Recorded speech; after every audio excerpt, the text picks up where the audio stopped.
Greetings, denizens of the tri-state area. Jacob Weil here. And Blue Dragon 5. And Dragon, I know what we're gonna do today. We're gonna activate the Recap-inator and discuss my favorite cartoon, Phineas and Ferb. That's right. In honor of the 15th anniversary and the 5th season, which is now upon us, I'm guiding Blue Dragon 5 here through the series, experiencing his reactions, watching it for the first time, and reliving my summer memories throughout the years. Today's episode, Night of the Living Pharmacists. Bum, bum, bum. That's right, folks.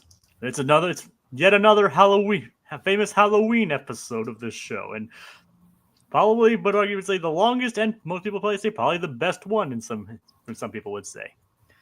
So, Dragon, the funny thing is, this is kind of a full circle for a moment for us, isn't it? Yes, it is. We did when we covered this in Haunted Holiday Hijinks. That's what kind of led to us doing this. And pretty much. Yep. So, in a way, it's late in this. It's obviously very late in the season, but we've come full circle. The circle is now complete. Yes, we have a little extra fringes left, but the circle has been complete. Was recording this on Friday the 13th intentional? No, it's not. But we can pretend like it was. It's an unlucky coincidence. Yes, but it is unlucky, but maybe a happy one. Oh yeah, I didn't say it was bad. It was it's unlucky given the 13th of it all, but yeah. And funnily enough, also unlucky considering one of the films that was just announced at Annecy today. Yeah. The new Gato movie, that new movie by Enrico Casarosa. Yeah. Some interesting news coming out of Annecy there. Oh, it's the Annecy being an animation convention. So everyone's like, what the heck are they saying? So Annecy apparently is an animation convention. Yeah, like Annecy. Yeah, that's the thing. Initially, I had no idea what it was called. I just, I knew it wasn't D23, so I was kind of perplexed by it. But that thing, yeah. Yep. It's a big animation festival where like all animators from all over the world are basically showcase some things. It sounds amazing, and a piece of information may have come out today because of all the Annecy buzz. I'm not sure. I'm just gonna.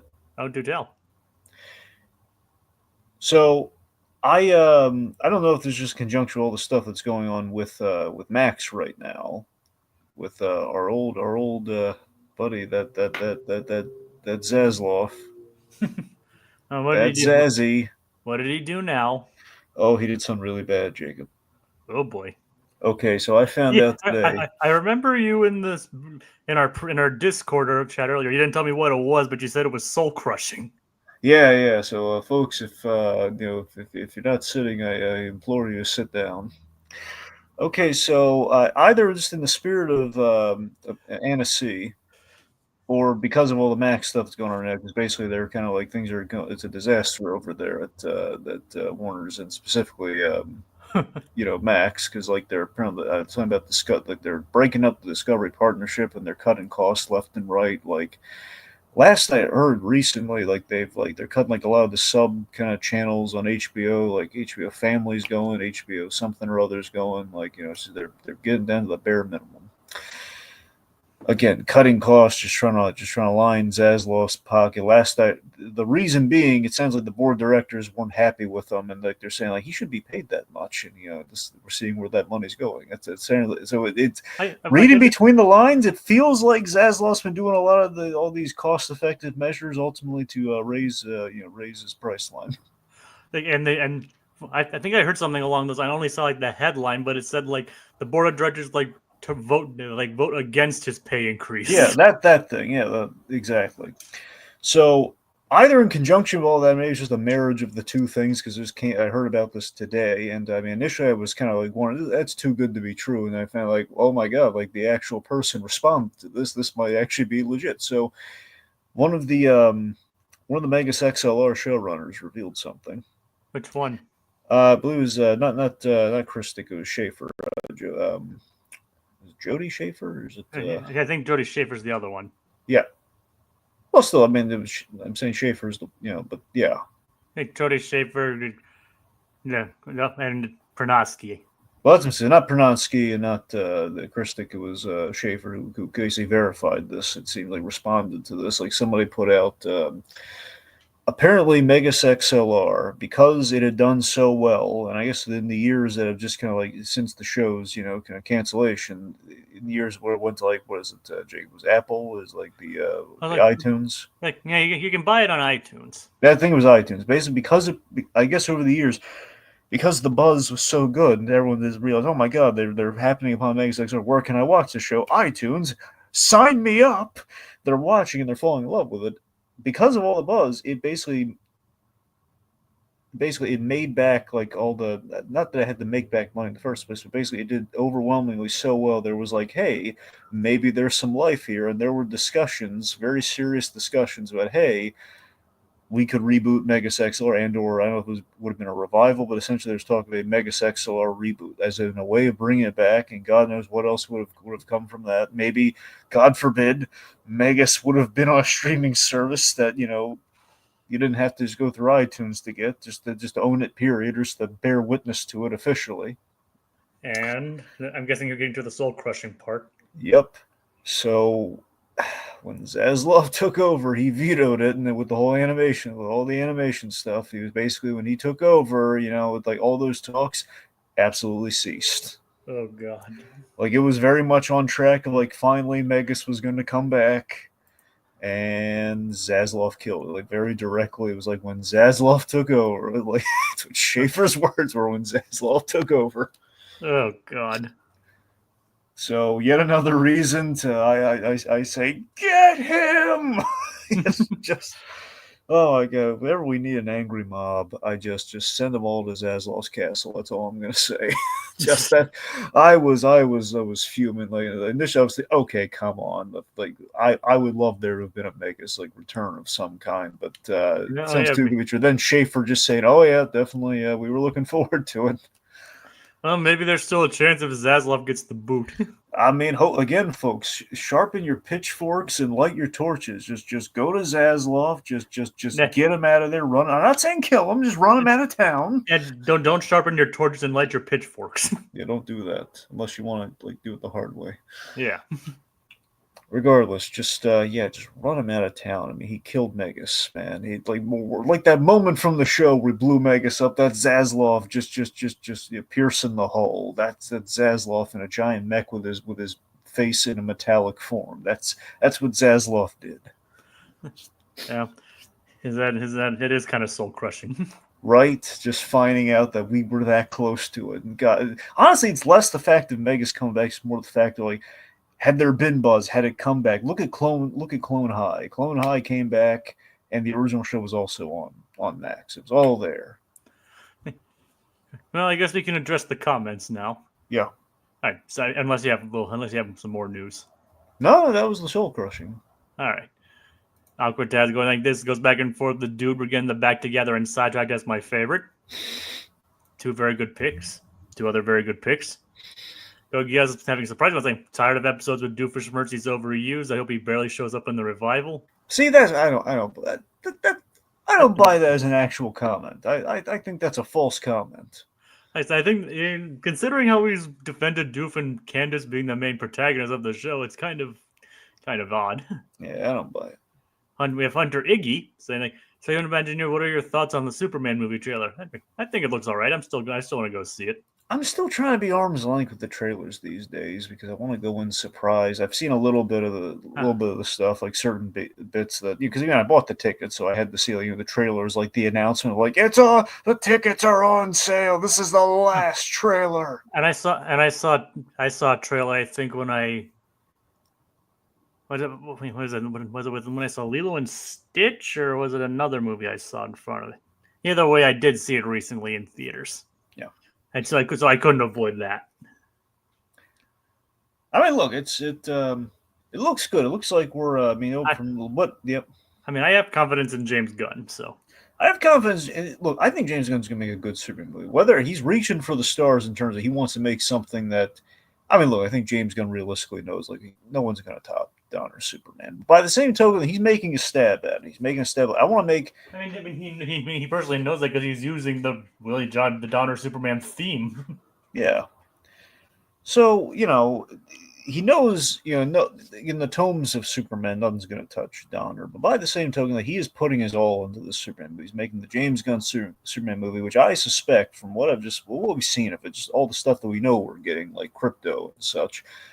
This feels like this is James Gunn kind of pulling like the All-Star Superman, which is basically Grant Morrison's like love letter to Superman in the Silver Age, and basically kind of like doing a Silver Age update. And that's right up James Gunn's alley. If anyone's going to make that kind of Superman movie, it should absolutely be James Gunn. I mean, look, I'm looking forward to it. I think it's going to be a great Superman movie. Definitive.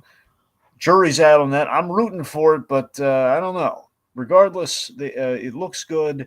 I do feel, unfortunately, this movie's gonna have a lot of people rooting against it. One, it's Superman. It's like these superheroes. So all the attention is going to be on this movie.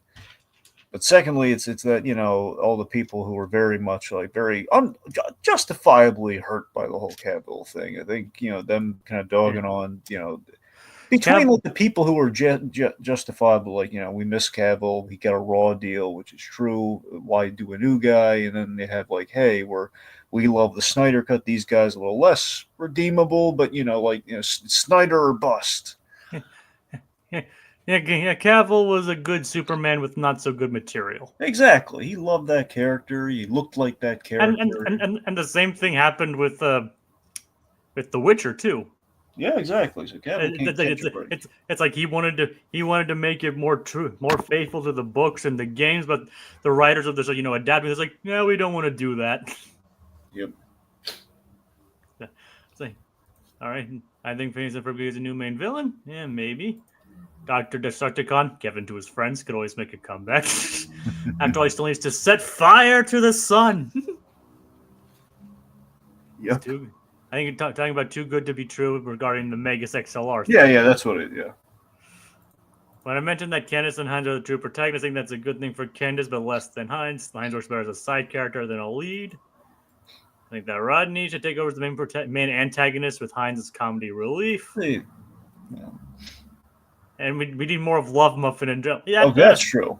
That I can get behind. I'll co-sign that. At least the Love Muffin thing, yes. That I can go with. And seeing more of Rodney wouldn't be bad either. I don't think he's confirmed to be in the revival yet, but we'll see. I haven't watched the new episodes yet, so. All right. So let's get into Night of the Living Pharmacists. All right, so let's see. So we open with a Saul Bass inspired opening. Yeah. So again, we're not going to go as maybe all encompassing with this one because people they've seen us kind of go over this one with a fine tooth comb before.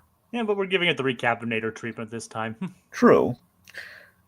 So Isabel, the Isabella plot is that she's going for the emotional bravery patch, which is big because she's gonna tell Phineas the true feelings that she has for him, which is adorable, and also it would also as people who've been in love and have that kind of situation happen to them, it is a justifiable fear. Oh yeah, I mean. It is kind of there's the fear of rejection, the fear will this change our change our dynamic, that kind of thing. You always have those kinds of things to worry about. Spoiler alert: it always does. In one way or another. Yes. So again, it feels very much like kind of the event story rule where you look at the Hey Arnold movies. Okay, we have Hey Arnold the movie, and we have the Jungle movie, and we do have the big love confession in both of these. And specifically, the first, just Hey Arnold the movie, we're saving the neighborhood. We hit the reset button on that one. Yeah, the hard reset on that. Where Helga just played it off, kind of thing. Yeah, because I was that was in between. They had still more seasons to produce. Yeah, and they had a status quo to maintain. Yep. But with the Jungle movie, it's the ending. Well, they did, and there could have been more if it had done well, but it didn't. Well, it's a tragedy, but it's Nickelodeon's fault for waiting so long. Yeah, the funny thing is, like as I mentioned off air, I was at a convention earlier today, and I overheard Richard Horvitz talking about like the Zim movie. I mean, they also did an Invader Zim movie and all that, and he said like Nickelodeon just let it die like they usually do. so basically something along those lines. It's the animation, like Nickelodeon just believes in the DNR, just like do not resuscitate this property. Unless it's SpongeBob. Well, the SpongeBob has just never died though. Well, yeah, but like you can argue. You can. Well, I mean, I know it's died, but I'm saying it hasn't actually like stopped. The machine never stopped. It's on life support. Yeah. I mean, don't get me wrong. Modern SpongeBob still does have some good episodes that flash back to its original season like 1 through 3 brilliance. But season, as we've said before, like season 1 through 3 was like banger after banger. Yes. And then look, 4 and 5 still a lot of gold nuggets here and there. 4 better than 5, but still, I mean, 4 like Wishing Well. It had like, I mean. I can't think of any others from that. I think Gary Come Home was in that season. Yep. Crabs versus Plankton. You had like the courtroom battle. Yeah, I mean those are one of my favorites. I love the Krusty Towers episode. That's in. Oh yeah. You should never deny a guest, no matter the ridiculous request. Yes, that. Did Static Cling do well? Like that, I do not know, but I don't think Rocko's Modern Life was planning a revival anyway. Yeah, I think that was just more of like a little coda thing of like, let's just, we're nostalgic for Rocko. Let's kind of bring it back. I mean, yeah, there's always been like these talks of like if it does well, we'll do more. But sadly, it just never does. That was kind of the. Yeah, it doesn't help that we were so hopeful when we got all these, and they like Enter the Florbus and Static Cling. It's like, oh my god, they're coming home. And it doesn't help that they like pushed Static Cling and Into the Florbus onto Netflix. Yeah, well, again, that was like that was before there was a Paramount Plus, so Yeah. Yeah. Heck, even after Paramount Plus, they're still releasing stuff onto Netflix from Nickelodeon. Yeah. The recent SpongeBob movies have been on Nickelodeon. No, that's true. Don't ask me how that works, but essentially, yeah, that's. Like Dragon Jenga, what do you boys think so far of the new seasons of Phineas and Ferb? Not to mention, there's a small change in the. Well, we don't know yet, Little Blue. It's like Dragon. Do you just want to give it a go ahead and go ahead and what our plans are for that, or do you want to wait? I mean, I don't think it's a big shocker. Just we're both planning on going in blind for season 5 and 6. Yeah, that's why we haven't watched it yet. But I mean, we have show to do still. So once we get caught up, and then the adventure begins. It's because it offers a kind of unique experience for us, having gone through it. Having it be released in the middle of our production, we can both actually go in blind. Yeah, since that's the kinds of recasts we do on the show we haven't done before. Yep. So, Isabella. So yeah, she's planning on getting the emotional bravery badge to confess to Phineas, but of course Phineas sidetracks it by revealing the rubberization ray, which basically allows them to bounce, literally. Yep. Which you gotta admit would be a lot of fun. Well, of course. Every kid's dreamed of being able to bounce around, bounce around like that. Yep, to jump good. Jump good. Yeah. You can fly? No, jump good. I've also just met Greg Baldwin too. Nice. Yep. By the way, folks, just take a drink of your milkshake every time you hear Jacob name drop. Either of us name drop. I'm saying he's going to be doing a lot more of this podcast, most likely, but only if it's relevant. Sure. There is one particular one that I met that Dragon will be insanely jealous about. Yep. And I'll bring he's that not up. Wrong. I'll bring that up if it's real. I even got to ask them a question on a panel. I'll get to that. Anyway, especially if we for some reason do a stream for my Comic-Con adventure. Anyway, yes. So It's like, so the rubberization rate is a success. Everybody jumps off. Phineas and Perry enters the lair via the AC. It's very cold. Meanwhile, Monogram, he's chilling in a hot tub that is not powered by electricity, but powered by Carl. Like, yeah, but it's not like plugged in. It's not powered by jets or anything, or like jets blowing hot water through it. No, it's Carl. Yep. He becomes increasingly lightheaded throughout the whole thing, and eventually faints. Like, fine, you can have 5 minutes. He's just trying. The man is just trying the hot tub. He's trying to do it in a cost-effective way, and there's Carl just just slacking on the job. Makes you want to go, dang it, Carl. Exactly. Dang it, Carl. Yeah, like that. Yeah. So which Carl has the lung capacity to do this effectively? Well, we know Carlos is full of hot air, so there's that. Yep. I think Carl the robot could effectively, he could Because he doesn't have lungs. just you could have like a little air compressor or something. I don't know. Yep. Now, Carl the Minion and Carl Weezer would be hilarious. Trying to do this because we know that Carl the Minion would probably fare as well as this Carl. Just like actually blowing the bowls individually. I don't know what and Weezer. I don't know how he would fare with this. Well, he would fail hilariously. It'd be awesome, where he'd be like using the inhaler, like, I got it. And they would instantly pass out like after 2 puffs.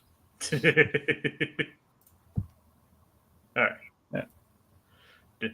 A short dang it, Carl, but dang it, Carl nonetheless. Meanwhile, Stacy. She's hooking up a new DVR system. Yep, so basically she can keep her DVR, DVD, and VCR. All the acronyms. Yep, all the 3-letter acronyms there. Yep. They can't say Blu-ray because I think it's a registered trademark. Yeah. I think Sony owns the trademark to Blu-ray. Most likely. Anyway, it's like, so yeah, so Candace is of no help to that, so she just leaves. So she basically has to leave Stacy to do that herself. But she's looking at this Blase teen magazine, like, they're so cool, so disinterested. I wonder if do I know anyone like that? Oh, Vanessa. Yep. So this is another Candace and Vanessa episode. I love pairing Candace up with Vanessa. Vanessa. Love me some Vanessa. But it's such a simple plot of just like, Candace is just, hanging out with the cool girl. Hey, Dragon. Who likes acronyms? Stacy. Yes. Who does? Kelly. Who? Yes. No, who likes acronyms? Yep, that's what I just said. Kelly likes acronyms. No, not Kelly. Kelly who? Yes, Kelly who likes acronyms. Who's Kelly? Exactly. What? Yes. Who? Exactly. Kelly. Who? Yes. Yes, what? Yes, Kelly. No, it's supposed to say no. It's yes, who? Yes, who? Who? Yes. What are you, an owl? No. Okay. We'll move on. All right. I was trying to end that bit like 5 seconds ago. Well, I know, but I saw a missed opportunity there, but yeah. Well, sorry. Well, forgive me. All right. It's like, so Vanessa Vanessa brings Candace along for her movie night. And another thing, they haven't done the jingle in a while, Dragon, so yeah. Doofenshmirtz Evil Incorporated. Yep. And Doof and Norm trap Perry in a disco ball. Yep. Now Norm goes to fetch the Dunkelberry pie. And just gives it to Doofenshmirtz with that potholder or anything, just scalding his hands into bacon, which he then proceeds to shake. Yep. It's a callback to something I didn't even hear.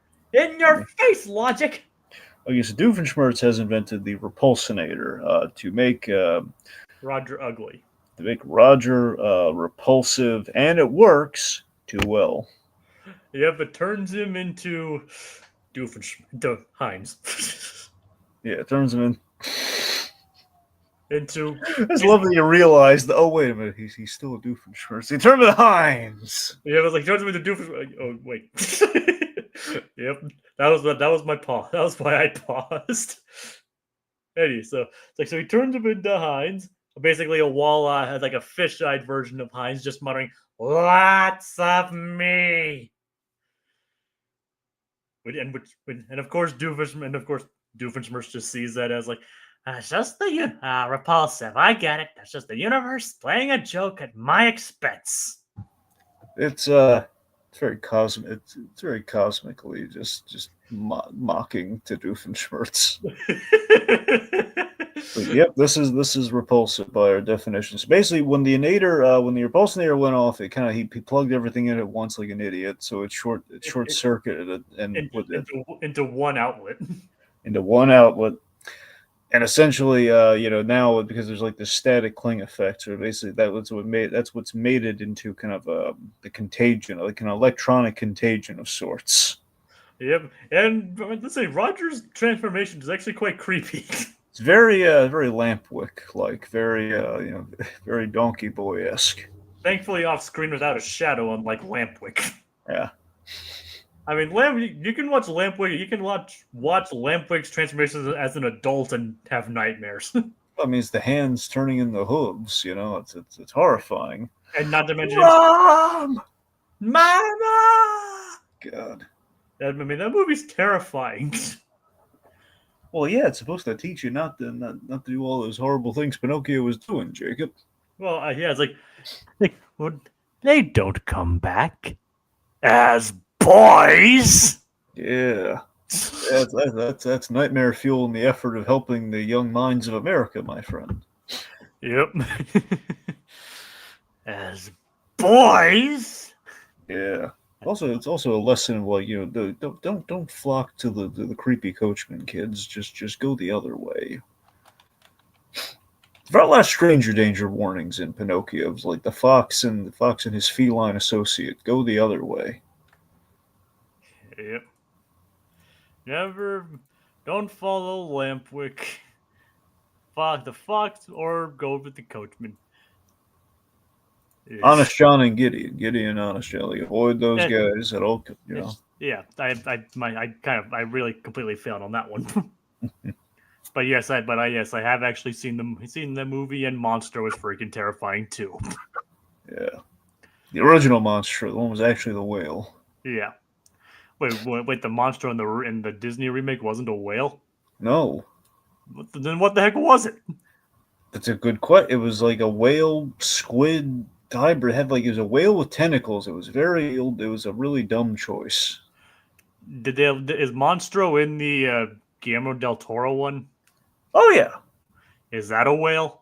Yeah, I mean, it's a more monstrous looking whale, but it's still a whale. It's very definitively a whale. So, well, that's good. That's good then. It's a cool looking. Look this way, it's a really cool looking whale, but I think it's like he's like he has like this cool barnacle effect on him, where so he looks kind of like from a distance he could look like a mountain, but up close it's absolutely a whale, that kind of thing, Yep.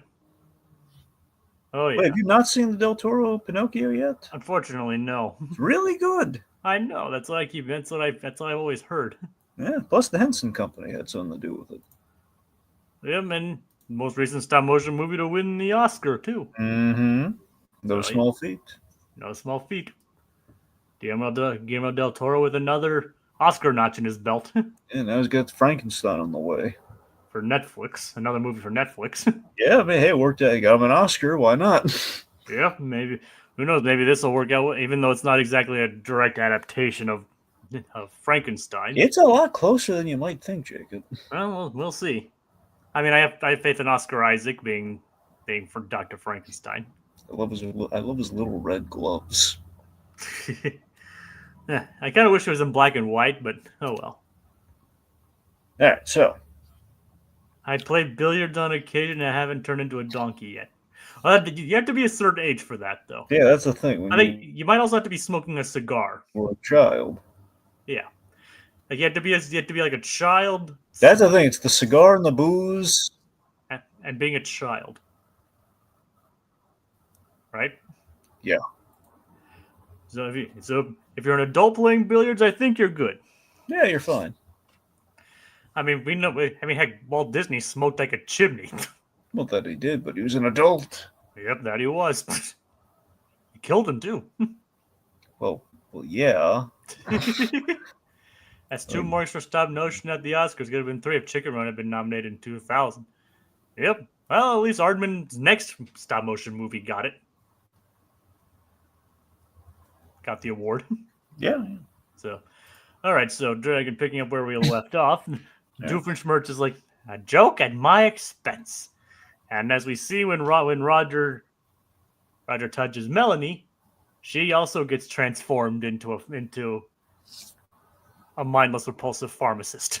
It's an epidemic. They basically become these walking, lots of me, kind of hive-minded, Doofenshmirtz zombies, and they're walking around. Everything they touch, turns into more Doofenshmirtz. So the whole world will be Jerusalem.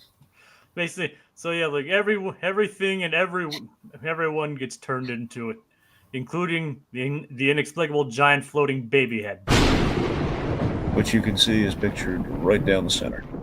Yep. You remember that gag, right, Dragon? I do. But we haven't really gotten a chance to use it that much, so I decided to bring it back for this. Well, yeah, it's not every day you see a giant inexplicable floating baby head. Exactly. Yeah.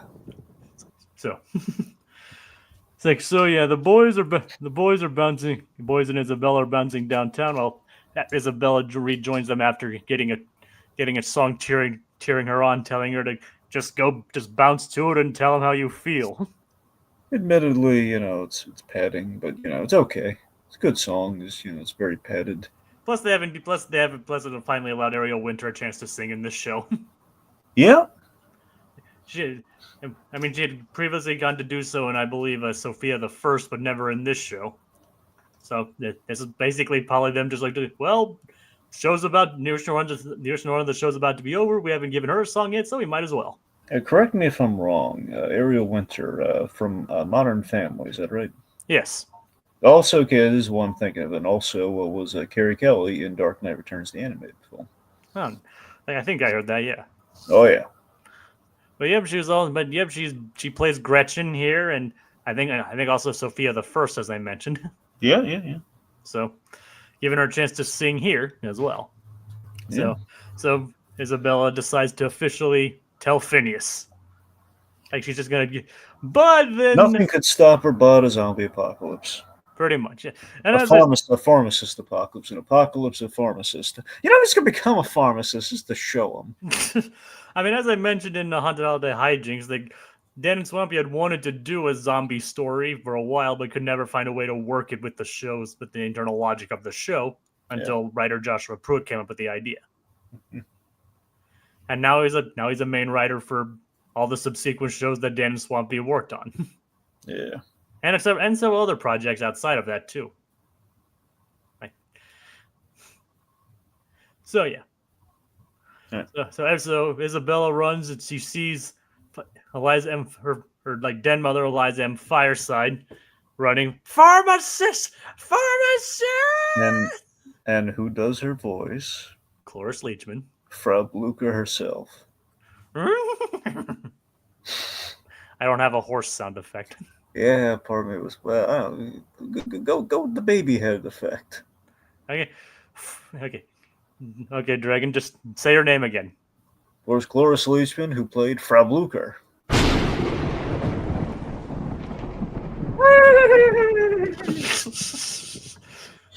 Yep, there we go. All right.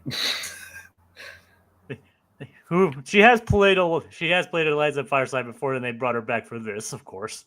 What else is she doing? I mean, well, right now, not much. Why? Well, yeah. Well, I mean, at this time, though, I don't know. I meant at this time. Like I said, I don't know. I don't know, Dragon. All right. But it is still nice that they actually did manage to get Cloris Leachman for this show, nonetheless. Yep. So everyone's all justifiably freaked out by the terrifying sight of Irving. AJ, what might that look like? Yep. See, here we go. Oh God! Oh, it's so hideous! I'm killing with fire! Oh God! Oh! Hey, buddy! You had me scared there for a second, Jacob. Don't sneak up on a person like that. Like, yeah, I'm glad you react that way with my animated counterpart, Dragon. See, Yeah. there I am. Oh God! Oh, it's so hideous! Oh my God! Run! Guard and save the children from it! Oh God! It's so hideous! Oh wait! Oh Jacob, stop scaring people like that. All right. God, sorry about that, folks. My apologies for being startled. I don't know what that was, but yeah.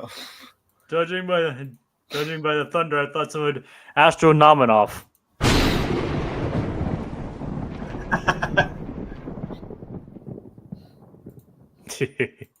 All right.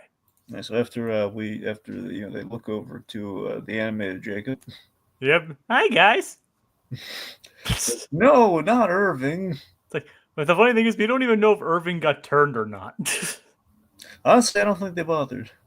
It's like, yeah, like, do you think he's just like so unnoticeable that he just blended in and didn't get absorbed into the hive mind? Okay, realistically, probably not. But in my heart of hearts, I love to think that's exactly what happened. I love to think just yes, he was avoided. Just it's like, hey, it's just like they're like lots of me, not him. Lots of me, not him. he's like, and he was like, I don't know if I should be happy or offended. So it's like, so they see the people, all the people, and also the inexplicable giant floating baby head turning into these pharmacists. Which Phineas of all people is now jumping to the pharmacist conclusion. Yep. And they all Baljeet gets grabbed. But he's okay because he's rubber. Yes. So they're like, let's bounce. Literally. Yep, and they make a bouncing escape, but the effects are wearing off, so it's a rush to the backyard, which the machine has been the rubberizer has been destroyed. Conveniently. Well, yeah. Well, conveniently for the plot, not so convenient for them. Yep. Unfortunately, Candace calling mom's not gonna do it this time. Nope, the pharmacist already took care of it. Yep. So this again just shows you it's an event story where okay, we're going against formula here. No, mom saving the day here. Where we've turned both her and Lawrence into Doof. Now, what's so hilarious that I'd love to think that when the Doofenshmirtz is coming up there, Lawrence is like greeting him in a very friendly way. This is Linda's last thought. It's like, did I go on a date with him? What's my ex doing here meeting my husband? Well, she probably is something that's going through her mind. Yep. Well, and then the thought of like lots of me and groceries. It'd be lots of me and pie. Yep. Lots of me and pie. Oh, where's the pot holder? Lots of me, Dungleberry. She actually has once made Dungleberry pie. Yep. So it reminds me of an ex-boyfriend. So Phineas is understandably freaked out by Linda and Lawrence being zapped, and as I mentioned in the hijinks version of this, it does show that not even like these major characters are safe from being turned. Yep. So initially, Buford's freaking out when the power goes out and all this is happening, and there's okay, look, just calm down, Buford. Then they realize they're a man, they're a person short. Yeah, Buford. I still think Buford's scream over the shot of the darkened city is hilarious. It is hilarious. Usually that'd be a Candace kind of thing, not Buford. Well, they couldn't afford Candace. So Phineas then realizes that Isabella, where is she? I love the flailing animation on Phineas. It's like his arms are like flailing around like he's freaking. It's like calm down, Buford, you're fine. Yep. I'm vindicated. He's always vindicated, that Buford. Yep. It's like, so yeah. So Candace is called a Linda doesn't work, and we haven't even talked about the dragon. Not time for another jingle, all right? Doofenshmirtz teenage girl movie night. Yep. Candace does join Vanessa and then some of her friends watching a French movie but with Spanish subtitles. Again, as always, that always rolled my eyes at just the pretentious kind of like we got to do the foreign films. I mean, obviously obviously it's a good idea to watch more foreign films. No, that's true, but like just like as the gag shows here, it's not just a foreign movie. We have to like just it always has to be like that extra little something just to say, oh yes, I'm a cinephile. Yeah, we know someone like that, don't we, Dragon? Yes, we do. Not gonna name names. Actually, no, you know a couple people like that. Yeah, no, we kind of do, yeah. So. Yeah, I know two right off the bat. Yep. One's named after a character in this show. All right. So yeah, the other girls have no idea what to do with horror when it comes to it's like, I'm gonna go investigate a noise in the kitchen. I'm gonna back slowly into the darkness. We should split up. It's like, maybe if they watched more domestic horror films. So it's like I said, and again, as I pointed out in this, it's like outside of those three, everyone else is actually kind of smart in this thing, kind of unlike a lot of horror movies. Yeah. So something great and creepy about like poor Vanessa, like her father is like the face of this all-encompassing kind of blob evil on legs. Yep. And when her friends get turned, it actually is kind of like saying Vanessa and Candace are definitely not safe. Nope. But we're getting kind of get ahead of us up. But speaking of songs, what did you think of Doof's song in the first part of this? I love Doofenshmirtz "Army of Me" song. Oh yeah, it's great. It's a top tenor, man. It's great. Like it's just like a simple kind of beat, like a do do do. Yep. And of course, like I said, the Andrews Sisters analog. I love me some Andrews Sisters, man. Like I said, I was rewatching. I know it's an analog, but still, I'm not saying the Andrews Sisters rock. I mean, no, that's not what I'm trying. That's not what I was getting at. Like I said, I was listening to earlier. I was listening to our Haunted Holiday Hijinks version of that, and you even mentioned like they did that. I'm going to bring up the Freakazoid reference. They did that. You said they did that in Freakazoid, and it was awesome. It beat me by 2 seconds. I was about to bring up Invisible again. Ah, sorry. Where did he go? That Invisible. Yep. Like literally, the end of the episode is like Freakazoid, like essentially respond to fan mail and fan letters, and they're asking like, who did the song? Let's listen to essentially the Andrews Sisters again. Where did he go? That Invisible. It's the happiest and most upbeat zombie infestation ever. Yep.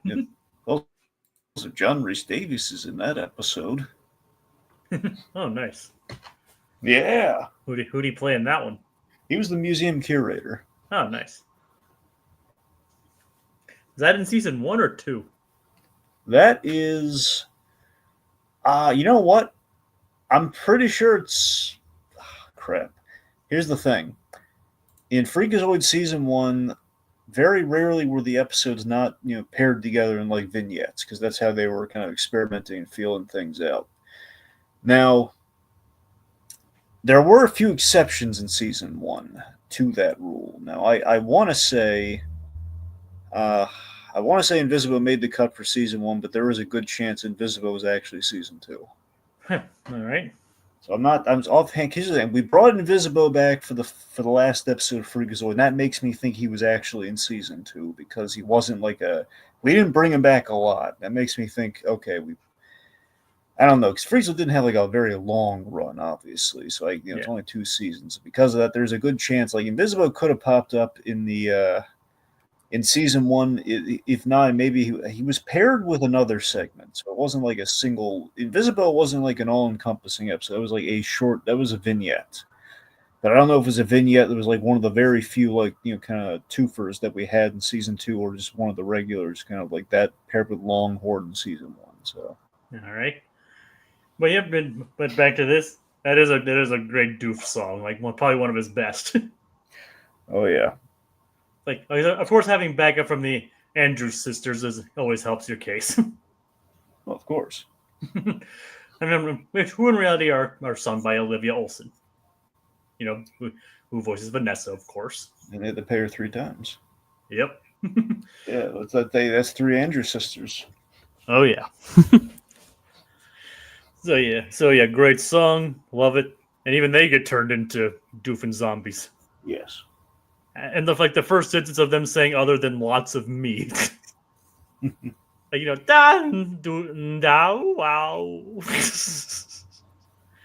Yeah, they had a lot of fun with this episode, you can tell. Oh yeah. So and Dragon, did you listen to the extended version that I sent you? It was pretty good. Yep. I don't know if they cut it for time or because they wrote it before they decided Roger would be the first victim. I don't know. It wouldn't make a lot of sense. It's unclear. Yeah, that's probably why it's unclear what it's not mentioned, like why the version on the album is different. But the fact that there's an extended version that exists. It's still good in a vacuum, but wouldn't make the additional lyrics would not make sense in the context of this particular episode, would it? Not really. Yeah. So where were we? All right, let's see. So Doof's kind of living it up right now. Yep. He's immune, obviously, because he's the progenitor of the outbreak. Mm-hmm. Everyone's trying to find out what's going on.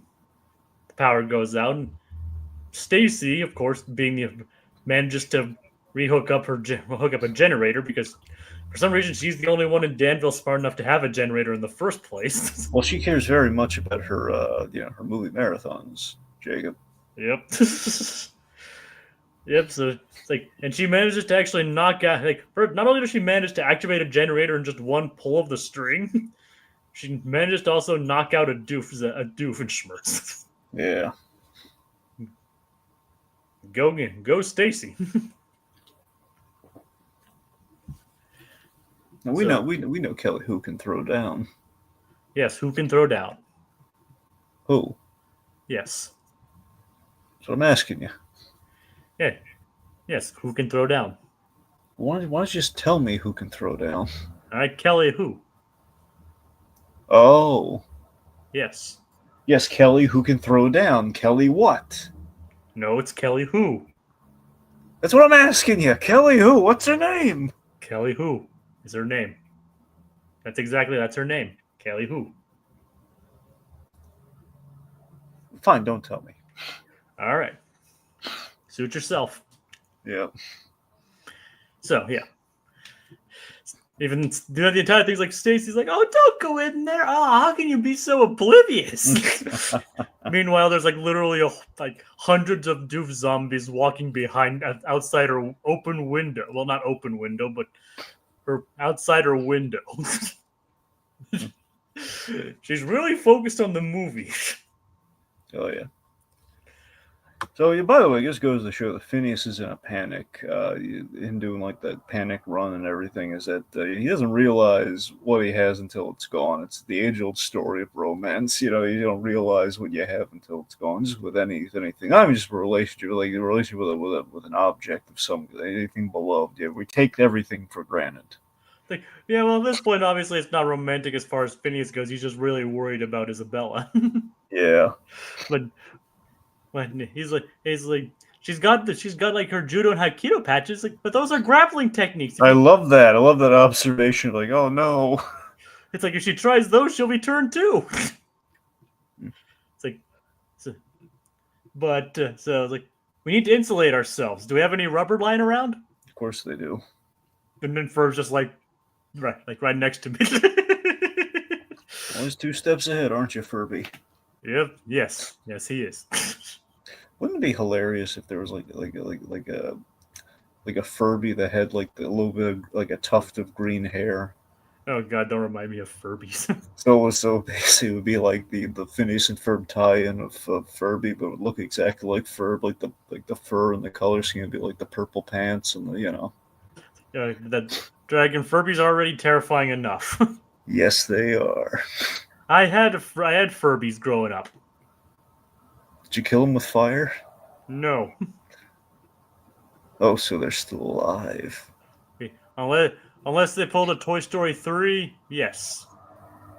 Or no, Yeah. unless they pulled a Toy Story 3 and escaped from an incinerator at a dump, no.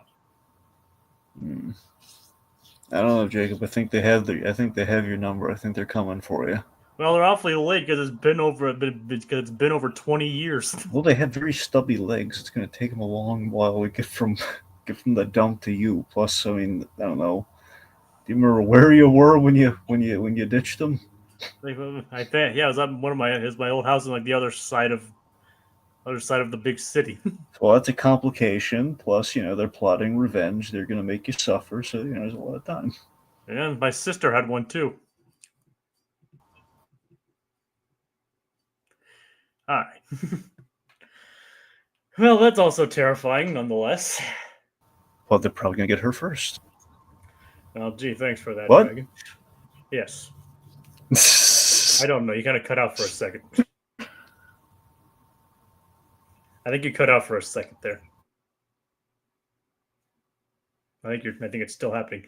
But either way, so where were we?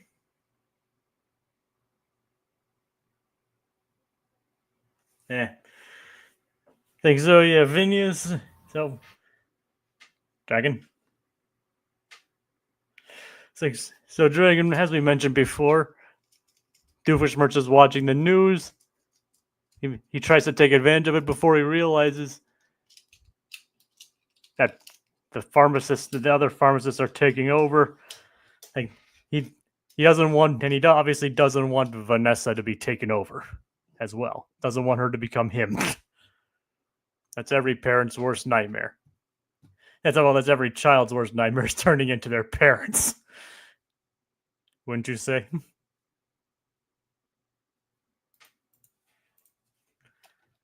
All right. I have no idea. So it is kind of nice to see. I think it is kind of nice to see, ultimately, with the Doof being concerned for Vanessa's safety. Doof with her safety. and Perry trying to sneak it. But okay, sorry, we're having technical difficulties here, folks. So, all right, hello. Did Dragon get transformed into Doofenshmirtz? Like, well, I sure as heck hope not, but we'll see right after the break. So Perry finds his way to Doofenshmirtz Evil Incorporated, and he frees himself from the trap, and gets past all the Doofs, only to be seemingly cornered in a closet by a random Doof going, "Lots of meat." But fortunately, it turns out to be the real Doofenshmirtz. He shows him. I love the idea of his startle space. He has a startle space because a panic room would be too obscenely expensive. I mean that in itself I really love. And it was the almond brittle and the board games which he remembers that. Yo, welcome back. All right, so yeah, as you were saying before. Well, before I was saying, the Furby's gonna probably find your sister first, but she is older than me, so.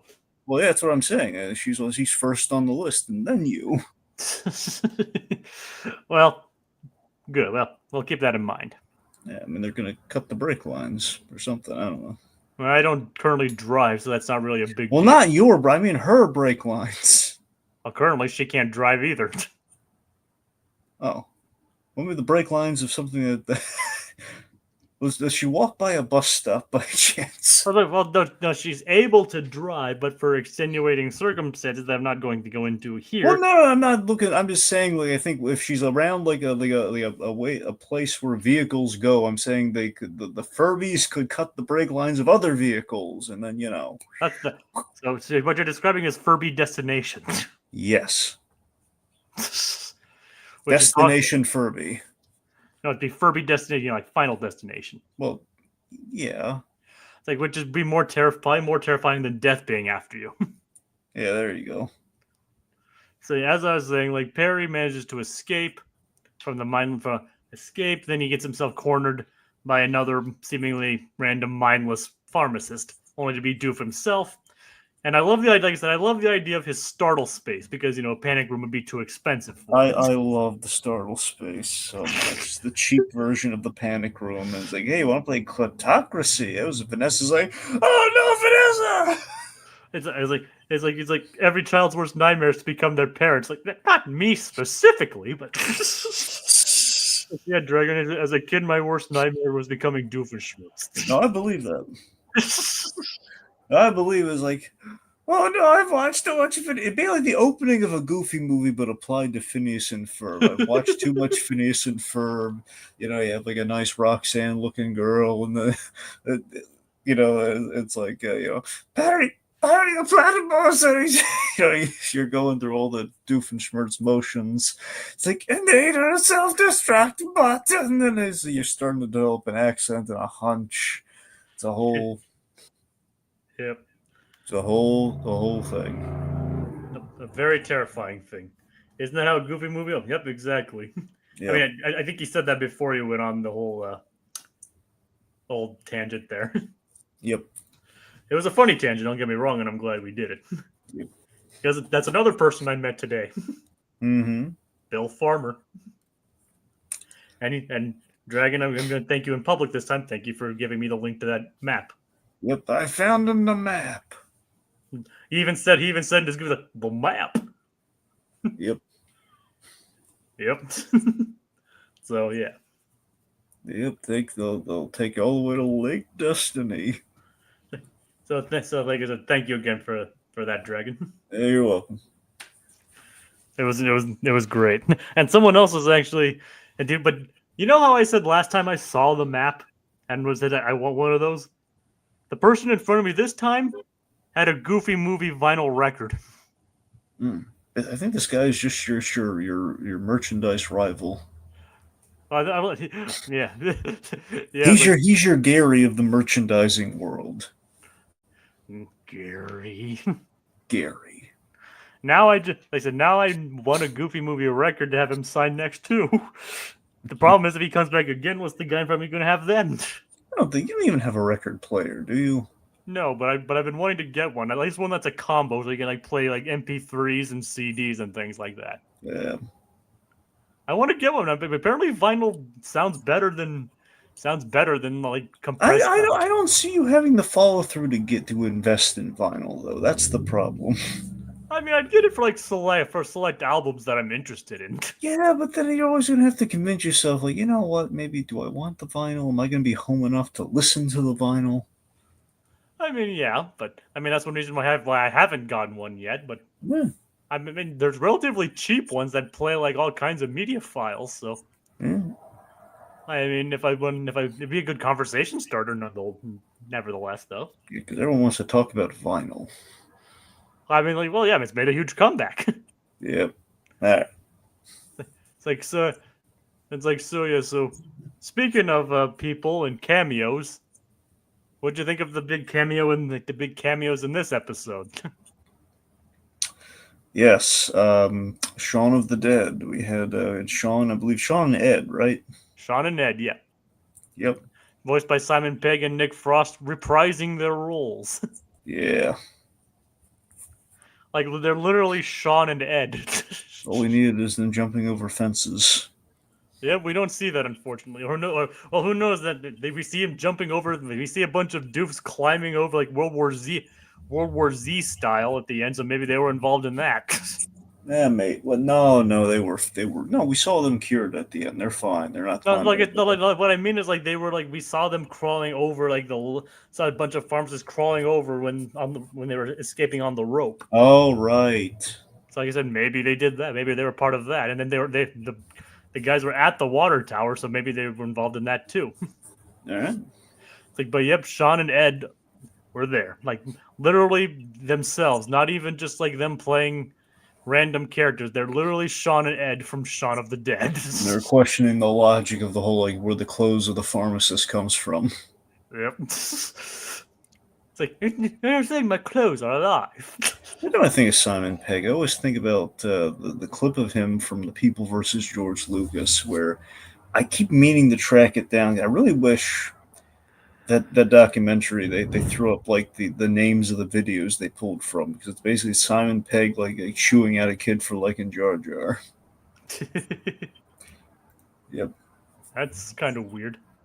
But no, it's funny. I don't know if it's like his son or not, but he's basically just chewing out this kid. It's like the whole thing's like he's like a debate over Jar Jar versus the Ewoks. Well, it's not just about Jar Jar versus the Ewoks. So it's about kind of like the whole. It's like railing against Phantom Menace, and there was like this gag where it's like he's talking to a friend. I guess maybe the kid was like a scene from this thing, but he's there's like two clips of it. One is he's railing at the kid. The other one was him and a buddy, and the buddy is not Nick Frost, but I don't think it was Nick Frost. I'm pretty sure it wasn't. The other one's like saying, "What about the Ewoks? I mean, compared to Jar Jar, the Ewoks are effing shaft," which is not inaccurate. Nope. I mean, look at the Ewok, man. He had it going on. I mean, Yeah. Warwick Davis, Oh yeah. put the And moves as on Carrie Fisher. oh yeah. And as I mentioned, Simon Pegg's made quite a name for himself in this show, hasn't he? Well, yeah, Being the Paul Delivery, the guy in the UK, because in the US he was voiced by Christian Slater. yeah. I remember you talking about. I still have your reaction to that when we were doing Delivery of Destiny, and you were like, I was like, he's not voiced by Christian Slater in the UK, and you're like, why didn't they do that? It's like because it's Simon Pegg. It's like, oh, all right. You're like kind of upset at first, and then I told you it was Simon Pegg. You're like, yeah, all right. I'll co-sign that. Okay. And he also voiced Pierre and two characters in the Star Wars special. Uh-huh. So he was quite a fan of this show apparently, and they liked working with him apparently too. So Yep. Doofenshmirtz Hey Jacob, goes. remind me, are you're not how far did you get in the boys? Not like not very far, I don't think. Did I you know, get, yeah, did you because I finish know the first season? I think so, but I know the character of Huey was originally based on him, and he like played his father in the anime, and like Diabolical, right? Well, no, so Jacob, you're right. In the comic, so Huey is basically, it's an English. Well, what I mean, it's written by Garth Ennis, who was English. So he put so Huey, such as the audience surrogate / him. So Huey is Simon Pegg. But so what they did is like because years have passed. Unfortunately, Simon Pegg, he's not as young as he would have been if they made the boys today. So they made Huey's father Simon Pegg. So in the actual show, now when they did the animated thing, Diabolical, they did one segment that was actually like everyone looked exactly like they do in the comic, in which they actually had Simon Pegg play Huey there. Huh. So I wasn't too far off then. No, you're not far off. But yeah, so he does play his father in the actual show. Huh, all right. And it's really good too. I don't doubt that. I just kind of fell off after a while. I mean, honestly, look, it's the last season's coming up. You should probably like next year. You should do a proper binge, like from start to finish on the boys. I will admit, 4 is a down. 4 goes down in quality, but the first 3 very solid, and you got to see how it ends because it does have an ending. All right. Yeah. I mean, I know how the comic ends. That's what I'm saying. So I wonder how they're gonna, that's the thing. I wonder how closely they're gonna follow that. Plus, I mean, Kripke's really dedicated to like doing a good ending here, so he's I think he's gonna be smart enough to make some changes, but I don't know. All right. Anywho, So where were we? Yes, Kelly. Anyway, he all did say right, he did say anywho. yeah. Anywho, Kelly, Gene, whoever. Yep. Speaking of which, I really wish they would. Chris Evans was supposed to do this movie where he plays Gene Kelly, and I've been dying for it to come out, and it's just there's been no word of it ever since the pandemic. Well, not the pandemic, since the writers' strike.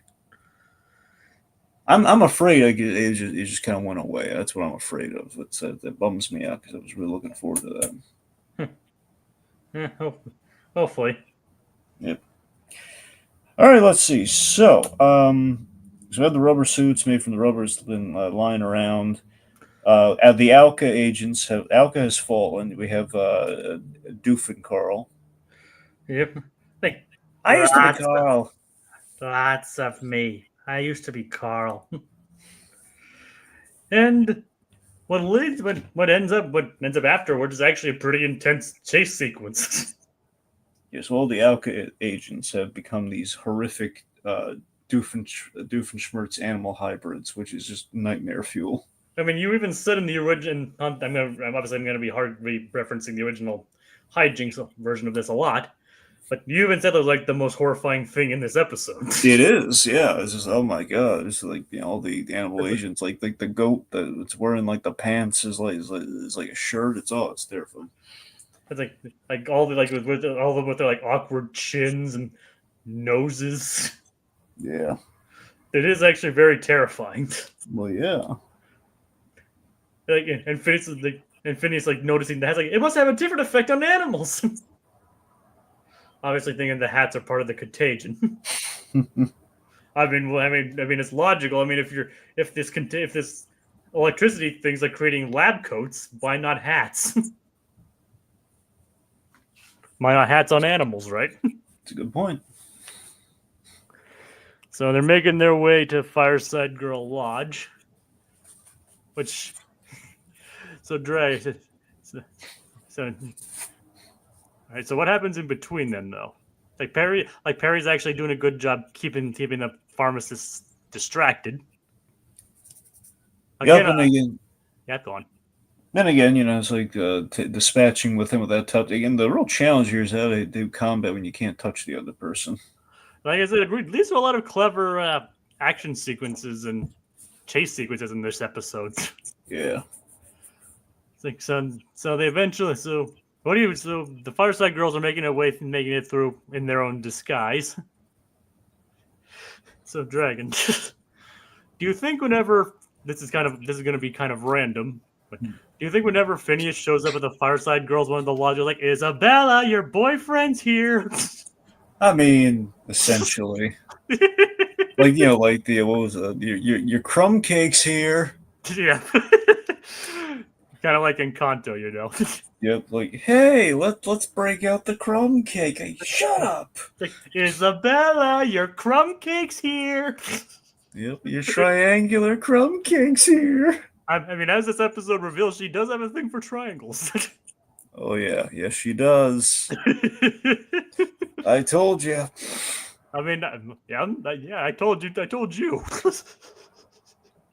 Well, we told each other, I guess. I guess. I don't know. The point being, yeah she's got a bad for the perfect shape. Yes, nature's perfect shape. Yes, the triangle. All of life can be created with the triangle. Yeah, the triangle! I bring this up because triangles are half of a square, and what is a square, Dragon? Evil! The shape of evil! The shape of evil! And there is a connection. There's a reason I keep making that joke for this. Yeah. Because Dan wrote that episode. Yep. Franco Games is one of my favorite episodes of that show, by the way. Havemeyer just really likes shapes. Yep. Well, that one apparently not squares. Well, yeah, every other shape. Yeah, so so circles, you're good. Diamonds, you're kind of iffy, but you're fine. Triangles, love you. Squares, get over there. Stay in the four corners right over there. Yep. Go over there in the corner and go ahead and think about you done squares. I went to a theme park once. There was a giant SpongeBob. He was in a fetal position for hours. It's like square pants. Yep. Why is he square? There's no squares in Disney. Why couldn't we have gone there? And yet he gave Ferb a square nose. What's to show that he means business? Yeah, that's just him facing his fear of squares. Well, it's not even that. It's really just it's the shape of the building. So it's not really a square nose. It's like it's the head shaped like a building. Like that's the difference. It's like, hey, why does Ferb have a square nose? He doesn't have a. He gets very defensive at the panel. He doesn't have a square nose. He has a building shaped head. Get it right. Get it right, or don't watch the new show. Yep, pretty much. Like Swampy's like, hey, Dan, it's okay. It's just the shape. You know what he was asking you, Dan, it's okay. It's okay, Dan. Just calm down. The squares can't hurt you anymore. And like Jimmy Neutron rubs his belly, says nani until he calms down. It's not there's also it's not a square, it's a rectangle. There you go. Yeah, I guess so. Ferb's head is really rectangular, but his nose from this angle at least does kind of look like a square. Like the real question is, Dan, why are rectangles okay but not the square? Technically, Dragon, a square is a rectangle. Well, yeah, but I'm just saying to explain that to Poffenmeyer. It's like, I don't know, he probably knows more about that thing than we do, considering his career. Because I have more time to process, the lines are longer. Yep. So they all make it to Doofenshmirtz Evil Incorporated. Unfortunately, the Fireside Girls get zombified. So basically, it's kind of like there's a lot of Die Hard in the third act here. It's kind of Nakatomi Plaza. Oh yeah, so we even have the Yippee-ki-yay line in this, of course. Yep, and they're stripping down to the the t-shirt, like the wife beater t-shirt and the or in this case, it'd be for just his underwear. Yeah. Like he's like, why did he take off his clothes? It's an excellent question. Technically, he didn't have to do that, but he did. Yeah, he probably would have lasted a little bit longer if he would have kept his clothes on. Nah, it wouldn't make a difference. But remember, he was also worried about ruining the feng shui of the lobby. Well, Buford actually would have been safe. Doofenshmirtz, there's nothing. Yeah. Doofenshmirtz is fine regardless. Oh yeah, he's gonna be fine regardless. I mean, you're right. Buford would have had more protection, so yeah. So it made even less sense for Doof to get down to his underwear. Oh yeah, just did it to make everyone uncomfortable. Yep, as if seeing like hundreds of him based from made from people and the giant floating baby head. I think that wouldn't be disturbing enough. At least he didn't fall into a toilet. Yes. Well, not this time anyway. Not this time. No. I am a superstar. Oh God. He didn't pull like a dimwit Dexter kind of gag where he's like running around his underwear with the fish and everything. I don't know that episode, but I kind of want to watch it now. Yeah, basically, there was I'm trying to remember the exact. Cause I watched the episode like a while back when I did my binge with the DVD. But there's an episode. I forget if it's called Dimwit Dexter. I think that's what the episode's called because essentially it's Dexter. He's working. Oh yeah, so he's working on an equation. So the premise was he was working on this equation. He basically kind of got burnout, like a mental burnout, and he just completely kind of snapped, and he became Dee Dee essentially. In a sense, he just became like a hapless idiot for like an episode because he worked himself to he's kind of blew a synapse, like not literally, but kind of mentally he blew a synapse, and he was kind of at Dee Dee's mercy, and he's doing all this embarrassing stuff. And he's running around in his underwear, and it's like he does something really icky with a fish. Oh God! And it's not violent, but it's like he basically drops he drops the fish into the undies, Oh, and then he kisses. It is where things get weird. He is like the that's classic what. kind of Wait. That's where things get weird. Yes, there's this really inexplicable bit where this is like classic Cartoon Network of this. Let's just throw stuff at a wall and see what sticks. They Everyone in the neighborhood is cheering him on too because he's kind of dressed like he dressed him like a girl for a stretch there. So I don't know. I think he just had the lipstick on already. So Dexter, Oh he's God. being cheered on to kiss the bottom of a duck. Oh God. You know, it's like I said, it's a weird one. It's Gendy, what the heck? yeah, I was like, I'm reading it. That's like one of the pilots too.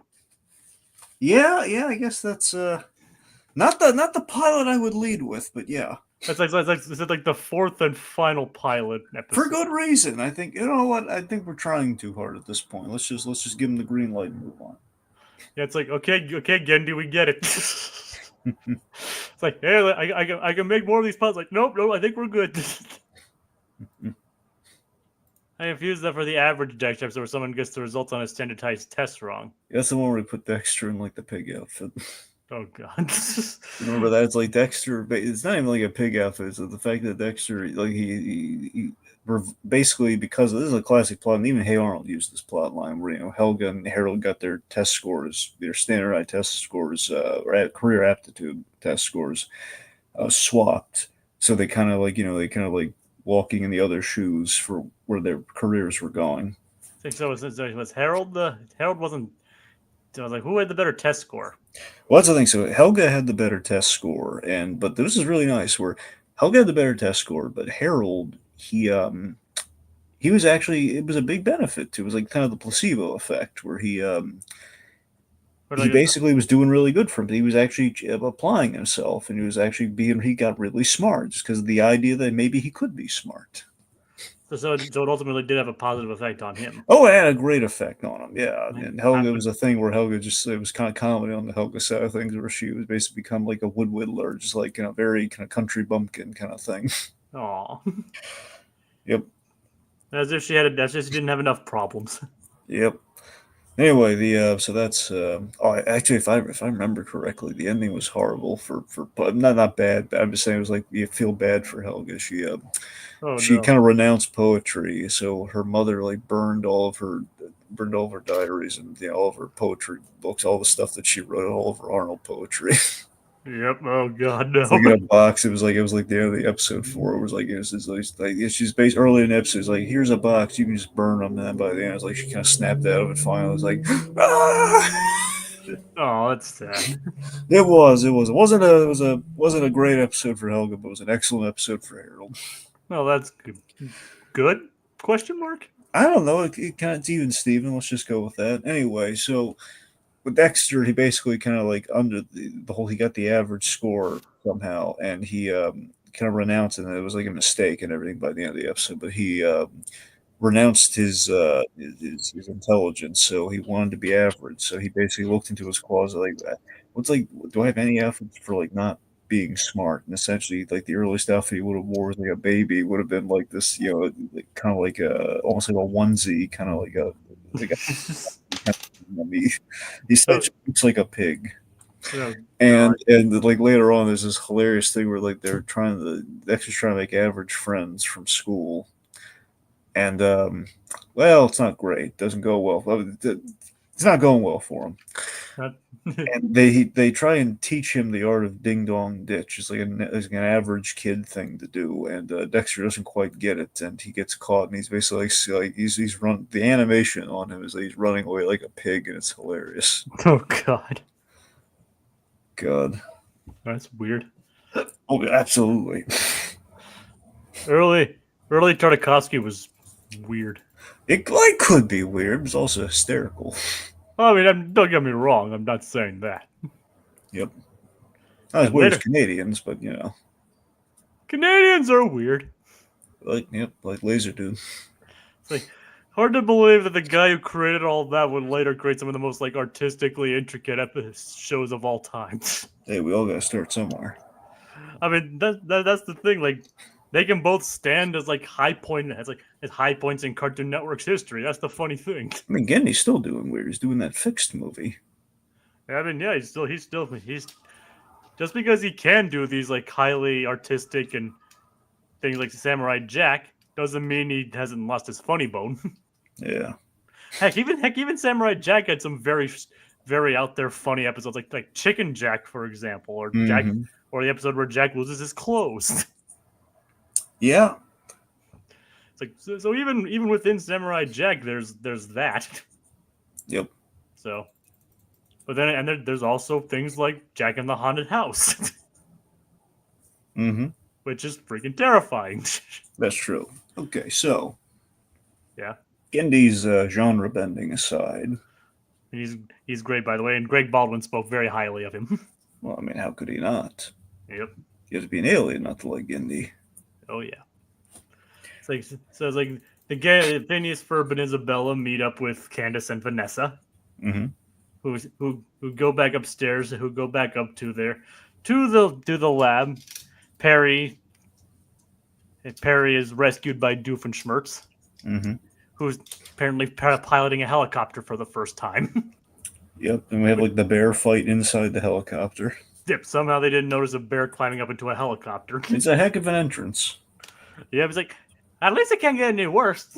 There's a bear. See, if only we had also lions and tigers, kind of show up at some point. Oh my. Exactly. Well, we did see them in the Where's Perry episode. So Yes, that's true. well, no lions, not tigers, but Nah. because tigers aren't there are no tigers in Africa. Well, not yet. Yeah, or at least not anymore. I don't know if they ever were there. No. All right, think so. Yeah. So they meet. Them. Doofenshmirtz, of course, naturally crashes inside. Like, oh, I hate it. I hope the person who lives here has good insurance. Ah, crap. Just the universe again having a crack at Doofenshmirtz. Okay, anyway, so in the midst of the chaos, they determine, like, wait a minute, the cure for this would be water because of the static electricity. It's like, I'm a scientist. I think that works. Liz Love's just going to go with it because I'm a scientist. Like, well, he's a scientist. He's not a pharmacist, but he's a scientist. That's true. Like so Phineas prep the idea, even building a scale model and how to do it. Given the urgency of the situation, may not have been the best call. It's like was it really necessary to build a model? Absolutely. Like Phineas just says it so absolutely when Candace asked. Made a Doc Brown model. It's like absolutely. I still love that in the first Back to the Future movie, Doc Brown. He's very, he feels like I could have made a better model given time. So just like, pinch me a really good scale model. Yep. Ugh. I mean, I wish I could make rudimentary scale models as good as that guy does. Yeah. Yeah. So yeah. So we get to see the Doofen-zombies wake up, and Candace gets hit. Yep. So again, one by one, we keep taking everyone out, and there's this a horrifying bit where poor Vanessa, like they all rubber up, but it's they get one by one, they're doofed. Like, of course, we see Doofenshmirtz dressed to get like all like rubber glove too. And it's like, aren't you immune? Like, everyone else is dressing up. I love that so much. Anyway, so this is really heartbreaking though. Around Father's Day too, which is this really beautiful. Doofenshmirtz always been a great father. Yep. He's like I said, he's constantly shown to be one of the best cartoon dads. So there's this really sad and beautiful bit where Vanessa gets she gets turned, and you just see like the horror. I love like the subtlety of the delivery of like lots of me, and you see Heinz just going like berserk, and he's so crested. He sees he's really like no. I mean, and in quick succession from seeing Perry get turned too. That was the other thing too. Yeah, so this is like an end game, kind of like an Infinity War end game kind of thing for Doofenshmirtz. We're taking it all away from him. Like, You know. I don't even know who you are. Yep. But you have to admit, like seeing Perry get turned, a Perry of all people get That's turned, scary. That's legitimately scary seeing Perry the Doof like lots of me. and hearing him talking deep Bradley Baker's voice. It's like, oh god, I that is mean, as scary as this show, it's pretty much as scary as this show gets.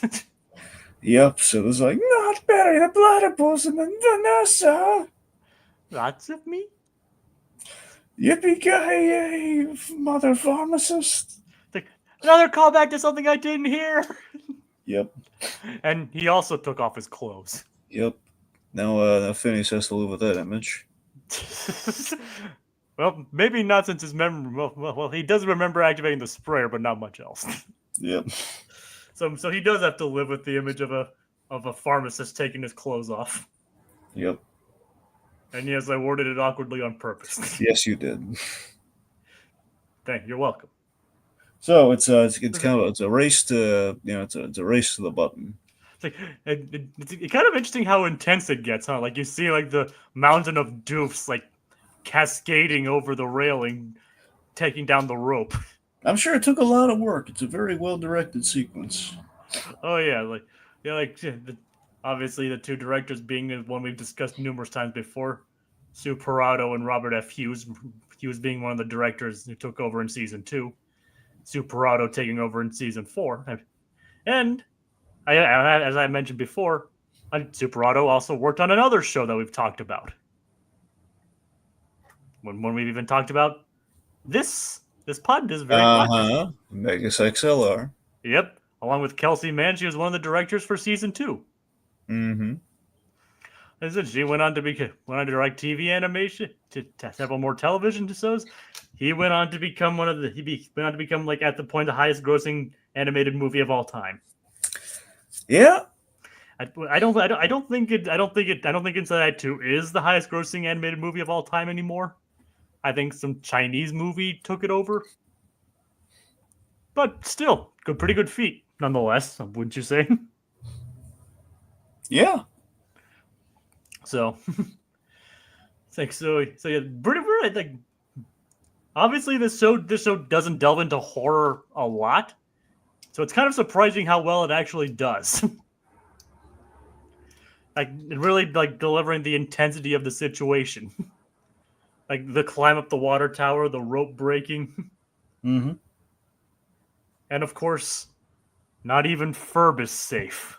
God, it's like and of course like finishes like again he's lost his other half and now it's just him and Isabella and it's It's like Ferb, no. Isabella had to like pull him away from Ferb, which is also very sad. Yep. And of course, and believe it or not, I think this is the only time in the entire show where Ferb says Isabella's name. Yeah, that's a good point. He doesn't say a lot of people's names, but I think this is the only time where he explicitly says Isabella's name, which is so. No, I think Ferb's made the rounds in the show. He's said the character's names at least once. I don't think he's ever. I don't think he's ever called Baljeet's and said Baljeet's name. I could have sworn he has, but I don't know. Maybe he said Buford's name at least twice. That's the thing. I could have sworn like in ancillary capacity, he's at least covered like the main gambit of friends, like like Baljeet, Buford, and Isabella. It's like I said, maybe you're right, and I just don't know. Doof turned himself into Perry, so this is him getting even. I think this is a slightly different circumstance because Doof did that at his own will and still had his free will at that point. Perry was not. Perry did not. But yeah. But Ferb getting turned was actually the last major like okay, things are really going down right now. Not even one of the title characters is safe. And then it gets even further. Things are getting to a fever pitch On the climb up, Isabella finally delivers the message to Phineas. I like you. I like you too, Isabella. No, I mean I like you. So what'd you think of all that? Well, again, it gives me flashbacks of the Arnold movie where it was like, but no, Arnold, I love you. And this whole like, oh man, this is the big moment. Then we have like that, with the acknowledgement. You have the CR kind of our male side of the relation of the dynamic here. Just like he's not rebuffing it, but it's a lot to take in, and it's like it's very bad timing. Yep. Obviously, with different circumstances when it came to Arnold and Phineas, of course. Well, yeah. Both. It is kind of interesting to see like Isabella and Helga usually look kind of similar in terms of like their clothing and all that. They both have crushes on kids with weirdly shaped heads. Yeah, it's an animated aphrodisiac, my friend, and football. One girl's in love with footballs, the other one's in love with triangles. Yep, one's an animator, one's a football player.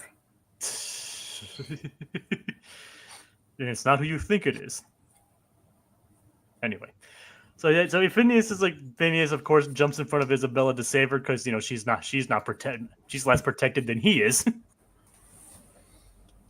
So he gets turned, which is basically like the last which is definitely a major oh crap moment, wouldn't you say? Oh yeah. So Isabella's like, stay strong. You gotta get up there. You gotta do this. You gotta stop talking to yourself. So she climbs up, pulls up. The pharmacists are on top of the machine. She gets touched too. She gets touched by them too. Yep, I love that no one comes out of this unscathed. Like they were all basically the last resort. There's only the one like the one multiverse in which the one outcome in which we succeed kind of moment. Yeah. That's Heinz Doofenshmirtz is the last line of defense because he's the only one who's immune. So nothing in theory, nothing bad could happen to him unless they actually tried to actually hurt him. Well, basically all they did was just throw him out of his building on less of me. That's the thing. So he could, unless they actually legitimately turn against him, him and maybe Irving, but he would be he'd be immune. I mean, Doof could do something, but then there's also like all the numbers involved too. They'd probably try and find some way to stop him. Yeah, well, again, he knows what the solution is. I mean, he was looking for a water pistol, so would have taken forever, but. Yeah, and then they could have just reinfected everyone else. Well, also remember, he's just waiting for rain, so eventually it would rain. But then again, how much damage would be done by that point? Yeah. He needs to lure them all to Seattle. That would have fixed everything. Well, yeah, maybe. You could build a teleport. If you could teleport them all to Seattle. So Isabella is literally the final girl. Gives you like the final girl in the horror trope and all that. Yeah. Like she's literally the final girl, and she gets turned too. We actually get to see her briefly walk away from the sprayer after she gets turned. But fortunately, it doesn't last long. Everyone who was zapped gets saved, gets turned back. Roger going, is it all over? Is the ceremony over? Everybody gets turned back. Sean comments like, it still doesn't make any sense at all. I know, right? And of course, Phineas and Isabella have no idea what just happened. Nope. They forget. The thing is, there are actually several proposed ideas for the ending of this episode. Like, initially, like after the confession, they were supposed to kiss, but they thought it was too much. But don't get me wrong, I love seeing. Only if it was Star Wars. It's like, don't get me wrong, I don't mind seeing them kiss, but in this situation, yeah, I can deem it probably be too much for the episode at that point. Like, there's initially going to be an explanation as to how they solved the problem, and also there's going to be a hug, but they went with the ending that they did. And Dragon, explain the ending, why don't you? Everyone is saved. Yep. Actually, your end game kind of group would have been Doofenshmirtz and Stacy. Yep, technically, yes, Stacy. There you go. But yeah, like so the ending is like, at least everyone within the walled city of Danville. So much for the rest of civilization. So then we zoom out and we have like the World War Z wall. Yeah, everyone completely surrounded by doofs. Yep, we reveal that this is all just Stacy watching a movie and just calling BS on it. Well, actually, Dan revealed that this is actually canon. Like that was just like the end of Stacy's movie. Yeah. like no, like the end was just part of Stacy's movie. The entirety of what happened of getting turned was actually happened in their world. Oh. Huh. Yep, Dan himself confirmed that was actually canon. That all that actually happened. Yep. And of course, Candace and Vanessa decide to choose to hang out once again without the threat of a zombie apocalypse. Vanessa and Doofenshmirtz, they play kleptocracy. That's my girl. which is just adorable. Yeah. Doof and Vanessa, Doof may be an evil guy, but he's not a bad father. That's true. And like she may have her grievances with him, pun kind of intended there, but she may have her grievances with him, but she obviously still loves him. I mean, that's her dad. So, and I said she agrees to hang out with Candace again without the threat of a zombie apocalypse. I'm not making any promises. Who knows? Maybe we'll see another zombie apocalypse in season 5. It's possible. Yep, if Doof decides to do a zombie apocalypse, I guess he could. Or whoever's going to do the villain stuff in the 5th season, I guess. If what Kogias was saying earlier. Whoever.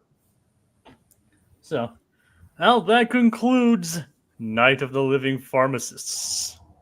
So again, kind of a full circle moment for us.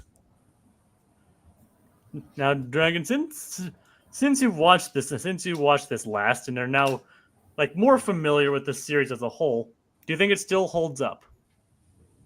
Oh yeah, this is still like his top tier Phineas and Ferb. This episode still is really good. Yeah, and I remember you really enjoyed it because I practically wanted you guys to see it because the first Halloween episode I showed you was That's the Spirit, and that didn't necessarily make the best first impression. This is kind of like my chance, see, this is what I'm talking about, that kind of thing. Right. And obviously, it led to all this. Yep. And here we are, over 2 years later, and with a revival on the way, and with a revival now here too. Yep. So, I gotta say, it all worked out. So this is basically a Crowbar Jones episode. I don't understand the reference. Do you understand the reference, Dragon? Not sure. Yeah, so I'll talk for a little bit just to give Aquatet some time to clarify that. But wait a minute. No, it's We Bare Bears. Oh, Crowbar Jones was was basically this it was Grizz's passion project. It was kind of like this is gonna be a weird comparison. It's Always Sunny in Philadelphia always did like kind of these movies within the episodes for a Lethal Weapon, like Lethal Weapon 5 or whatever. So this was kind of Grizz's like bad action movie. Wait, is that the one that he met on the plane? I think so. I think I know what you're talking about. The one that he played like this action star named Crowbar Jones. It was like a cop movie, and Pan was he was kind of like the comedic sidekick. All right. I think I've seen that. I have seen the episode in which it's in. So yeah. Yeah. So yeah, sure, it's going to show. It's essentially what it is. Yeah. So Grizz is Crowbar Jones. Yeah, he's Crowbar Jones. Very kind of blaxploitation kind of name. So I think I have actually seen that episode now that I think about it. Yeah. I know we haven't done a bear with us segment in a while. So You haven't watched it, have you? I said I watched it a couple weeks ago when I watched the library episode. I forget the one I watched before that, but because I remember the most recent one I watched was the one where they're helping Chloe study, and they end up hopping her full of sugar, and Grizz ends up hopping her full of sugar. Yep. And basically becomes like they end up being able to manipulate time and all that kind of like they're going extremely slow. The episode, I think the episode was Creature Mysteries, the Ranger Tabes and Charlie episode. Where she saw Charlie as a kid and all that. Yeah. All right, so don't worry. I guess I'll watch a bit. I'll watch more We Bear Bears in the meantime. Probably the closer we get to the release of Hoppers, which we also saw an image from in the Annecy news. There's Daniel Chong and all that. So we'll see. We'll see how that goes. I am kind of looking forward to Hoppers, and I know you are too, Dragon. Absolutely. Mainly based on the strength of We Bear Bears. Well, yeah. So yeah, this episode still stands out. It is one of my favorites, and also apparently so is Aquatad shares that statement. Like I said, I agree with Dragon. This is quite top tier as far as Phineas and Ferb episodes go. Probably like one of the best specials, and definitely the darkest episode of the whole show. Even more so, arguably than even the finale. But we'll get to that. So, thank you, Aquatad, Code Geass, Little Blue, for joining us and Hunter Iggy we briefly had. So be sure to join us next week for what was a planned potential spinoff. Good night, everybody.